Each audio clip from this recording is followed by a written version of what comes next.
Салют, піпл! З вами Human, мінус один окупант і мінус один колаборант, і як завжди, ковточок смачної та корисної інформації для вас. Так, це воно. Ну що, блізи покинули під що у нас там по мобільній Warzone? Також ми з вами сьогодні подивимось на різні виживалки. Поговоримо також з вами про Вальгалу, про бога війни і ще багато чого цікавого. Тож го дивитися, я створив. Ну що ж, друзі, у Battle.net більше не можна прив'язати російські номери телефонів до облікового запису. На це Activision Blizzard пішла через санкції щодо країни. Хоча на момент написання сценарію до цього відео прив'язку телефону вимагають Overwatch 2 та Call of Duty. Ну, можливо, ще змінилося, тож можете про це написати в коментарях. Однак, гравці, які мали Overwatch 1, вони зможуть і далі грати в Overwatch 2 без необхідності прив'язувати номер. Проте завести новий запис наразі неможливо. Менше з тим не ясно, що ж буде з наступними релізами компанії, наприклад, Diablo 4. І якщо росіяни не зможуть погратися в іграшки, бо вони вне політики, тим краще. Бо вже давно повинно розплющити свої очі і вилізти з дупи путлерівської пропаганди.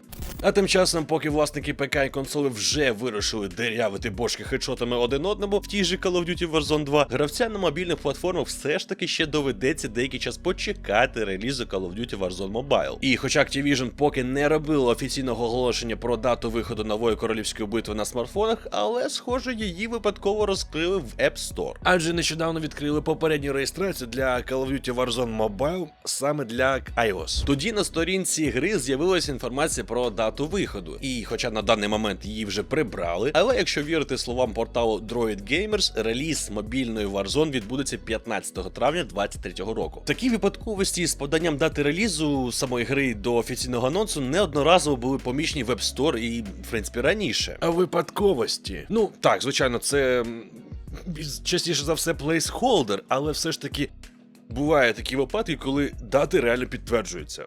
Якщо серед вас є прихильники Вальхейму, Скандинавії або виживачів, або в принципі всього одразу, то в мене для вас гарна новина, адже є крута гра. Нещодавно студія Sand Sailor анонсувала роботу над симулятором виживання із рольовими елементами. І ім'я цій грі Аска. Тут вам доведеться зіграти за вікінгів, добувати безліч різних ресурсів, будувати будинки, ферми, меблі, сотні скринь, готувати їжу і все те, чим займаються зазвичай у виживачах. Ну, якщо вам здалося, що ви читаєте опис Вальхейм, то вам не здалося, адже розробники надихалися саме цією грою. В Аска буде можливість грати в кооперативі за 4 осіб. Закритий альфа-тест розпочався вже 24 листопада, а от офіційний реліз він планується на 23 рік.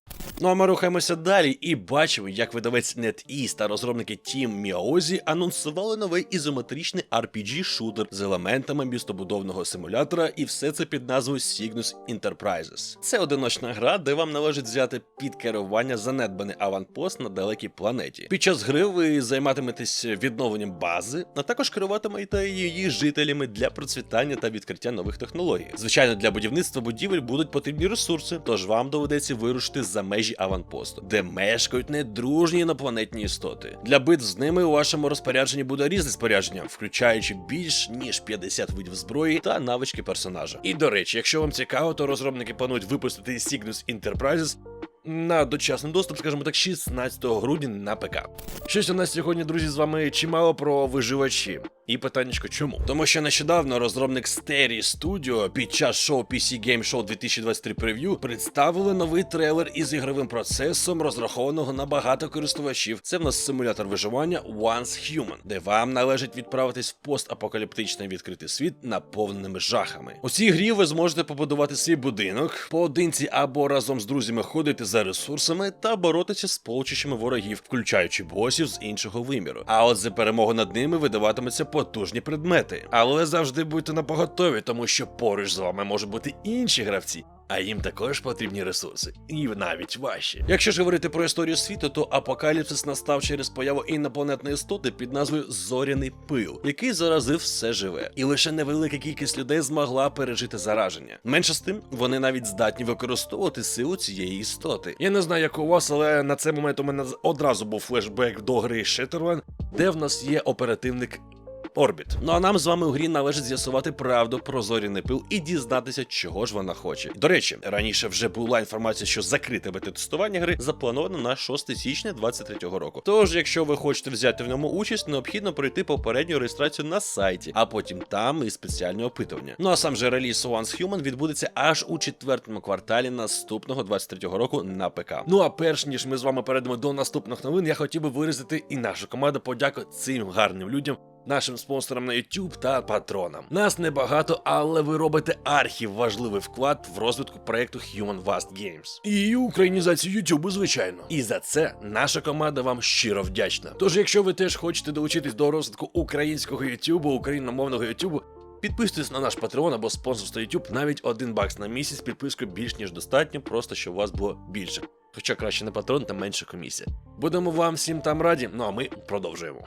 Ну що ж, у листопаді Action Assassin's Creed Valhalla відсвяткувало свою другу річницю. І на честь такої події Ubisoft було випущено нове повідомлення, де розробники розповідають про завершення підтримки гри та її фінальне контентне оновлення. Тож французька компанія оголосила, що випуск апдейту 1.6.2 відбудеться 6 грудня. Божечки, апдейт Valhalla 6 грудня. Callisto Protocol 6 грудня. Є також NFS Unbound, але мені все одно. І все це мені подарунком на день народження. Але повернемося до Eivor. Тож частиною оновлення є квестова арка The Last Chapter, яка об'єднує кілька сюжетних ліній і стане завершенням дворічної історії Eivor. Проте, щоб нам отримати доступ до неї, треба зробити 4 речі: завершити основну сюжетну лінію, завершити міфічні сюжетні арки Йотунхейма та Асгарда, поліпшити своє поселення до 5-го рівня та побудувати казарми Йормсвікінгів і вбити всі цілі Ордену Стародавніх разом із розкриттям його лідера. Ну я не знаю, як ви, а я всі пункти, окрім другого, зробив вже дуже-дуже давно. Ну і після виходу оновлення у грі більше не проводитимуться тимчасові фестивалі. Тож, якщо ви захочете отримати тематичні предмети, що видаються під час цих івентів, то зможете придбати їх за срібло у всіх англійських торговців після завершення квесту Перша ніч Самайна. Також розробники збираються додати в гру опцію, що дозволяє не знімати капюшон, і обіцяють ще кілька сюрпризів. Ну і на сам кінець Ubisoft заявляє, що незважаючи на прохання фанатів про додавання режиму Нова гра плюс, команда не зможе цього зробити. Причиною цього стала, цитую, глибина гри, яка дає обмежені можливості для того, щоб зробити повторне проходження унікальним та корисним.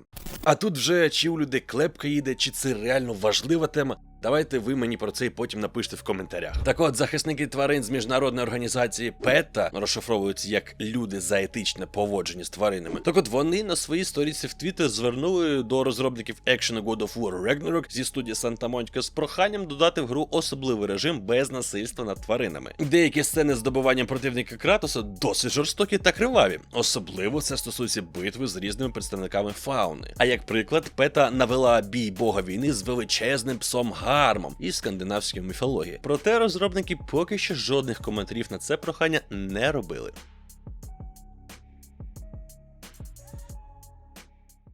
Ну а тепер про серйозне в God of War Ragnarok. Творці гри віддали шану одному з авторів, який пішов з життя в процесі розробки. Триб'ют пов'язаний з одним із другорядних квестів, який називається «Через світи», який запускається після виявлення дивного вічного вогнища в Мідгарді. Гравцям потрібно зібрати інгредієнти для особливого рецепту в різних локаціях, орієнтуючись на намальовані в особливих точках серця. А у процесі проходження Мімір розповість історію про пару, яка так само подорожувала між світами, а у результаті знайшла свій дім. Як виявилось, квест був присвячений одному з авторів проєкту Джейку Снайпсу. Він працював у студії Santa Monica з 2019 року, проте через епілепсію вже у 2020 році пішов із життя. В результаті команда не лише залишила на його честь той символ серця, а й додала саме завдання. Press F to respect.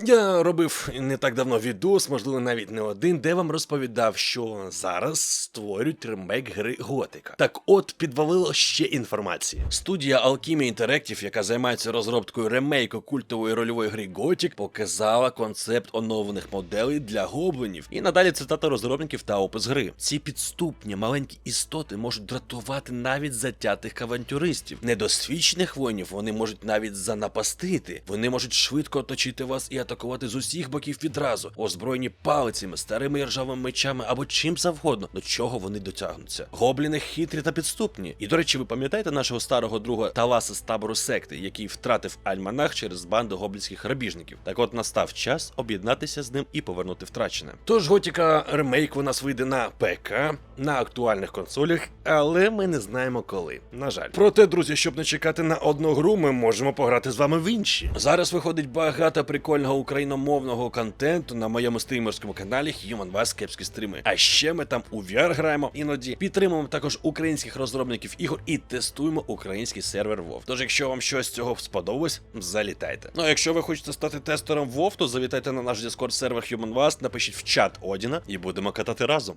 Ну а ми рухаємося далі і бачимо, як нещодавно на ПК відбувся реліз Людини-павука Майлз Моралес. І через 2 години після виходу пікової онлайн гри перевищив 12200 осіб. І поки що це максимальний рівень цієї пригоди на ПК. Проте, чи багато це? Ну, для порівняння, коли цього серпня на ПК вийшла гра Людина-павук, то піковий онлайн новинки в Steam вже через кілька годин перевищував 60 тисяч людей. Менше з тим, через кілька діб цей показник виріс до 66 тисяч, ну, з невеликим там 1000 одночасних користувачів. 12 та 60. Відчуваєте різницю? Що? Повісточка не зайшла. До речі, це друге місце в результаті серед ігор студії Sony у Steam після God of War 2018 року. Тоді God of War мав онлайн на піку 73 529 осіб, а в день релізу було близько 50 тисяч осіб. Людина ж Павук мала 66 436 осіб, Horizon Zero Dawn 56 557 осіб, а в день релізу було близько 56 тисяч. Ну і Days Gone 27 450 тисяч осіб. В день же релізу було до 19 тисяч. Втім, Майлз Моралес все ж таки трошечки обходить той же Uncharted, який вийшов на ПК ще у жовтні цього року. Там у нас було 10 800 тисяч осіб. Трошечки більше. Тож по факту виходить, що це вже другий провал Соніки, коли гра виходить на ПК. Окей. Тепер до брутальщини. Бета-версія гри Warhammer від Fatshark вже побила рекорд онлайну Warhammer End Times Vermintide. Для тих, хто не в курсі, то я вам нагадаю, що 17 листопада 2022 року розпочалось бета-тестування нового проєкту Fatshark в особі Warhammer 40 000 Dark Tide. За перші години піковий онлайн гри становив близько 68 тисяч людей. І, до речі, на відміну від Warhammer End Times, Vermintide мав лише 24 тисячі гравців на піку, але й переплюнути Warhammer Vermintide 2 не вдалося, бо у проєкт грало 104 тисячі людей одночасно. Менше з тим, Warhammer 40 000 Dark Tide прийняло тепло, і на даний момент гра має 72% позитивних відгуків у Steam. Основним же недоліком наразі є все ж таки оптимізація, тобто просаджування FPS і в цьому плані. Ну а щодо релізу гри, то його запланували на 30 листопада цього 22 року. Може вже вийшло, дивлячись, коли відос вийшов. Тим часом компанія V-Made презентувала нову MMORPG під назвою Nightcrawls. І щодо проєкту, то він розробляється на Unreal Engine 5 та готується до релізу у квітні 2023 року. Тож у Nightcrawls розробники обіцяють гарну графіку на Unreal Engine 5, фентезійний сеттинг, натхнений середньовічною Європою, та масштабні битви за участю тисячі гравців. Гра Nightcrawl розповідає історію гільдії Nightcrawl, співпадіння, яка існує у світі гри, натхненої Європою 1200-х років. І у мене тут тільки лише одне питання. Битва 1000 гравців.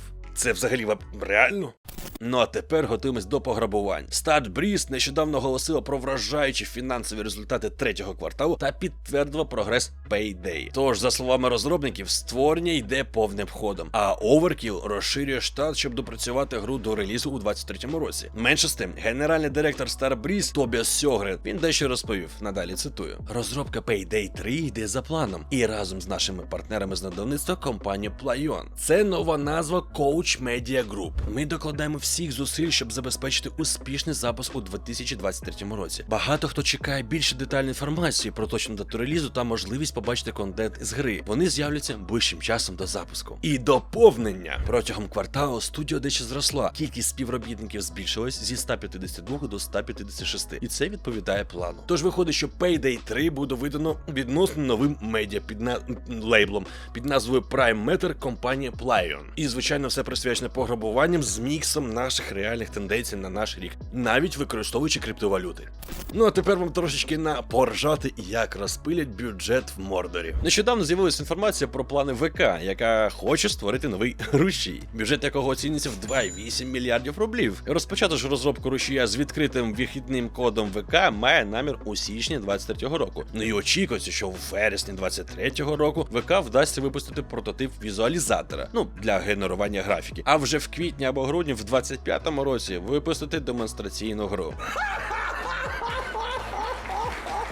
Нові версії рушія спочатку будуть продавати, а для вільної версії будуть випускати оновлення із затримкою.